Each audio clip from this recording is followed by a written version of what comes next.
Welcome to Voice of Kadal Kannan.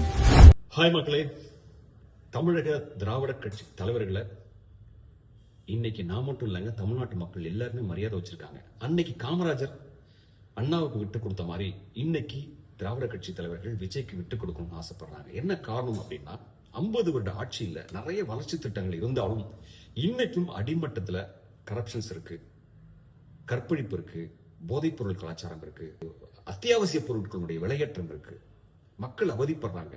நிறைய இலவசங்கள் கொடுக்கறத அவங்க விரும்புறது இல்லை. அது அந்த எலெக்ஷன் டயத்துல நீங்க கொடுக்குறீங்க. மக்களுடைய பணத்தை வச்சு மக்களுக்கே கொடுக்கறதுல என்ன லாபம்? தமிழ்நாடு பெரிய கடன்ல இருக்கு அப்படின்னு சொல்லப்படுது. சோ இது எல்லாத்துக்கும் ஒரு விடிவு காலம் பிறக்காதா அப்படின்னு மக்கள் ஏற்கிறாங்க. அதனாலதான் விஜய் பக்கம் ஓடுறாங்க. ஒரு ஃபோர்ஸ் இருக்கு. நல்லாட்சி செஞ்ச விளம்பரமே தேவையில்லைங்க. அவங்க அரசியல், ஒரு சினிமா நடிகன் அப்படின்லாம் பாக்குறது கிடையாது. நல்லாட்சி இருக்கா அப்படிங்கறத மட்டும்தான் பாக்குறாங்க. ஒரு விட்டு கொடுங்களேன்.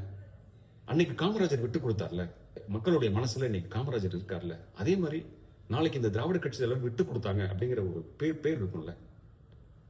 என்னதான் செய்யறாருன்னு பாப்போமே 5 வருஷம். சோ இந்த 2026 மக்கள் ஒரு பெரிய புரட்சி சேவையா இருக்காங்க.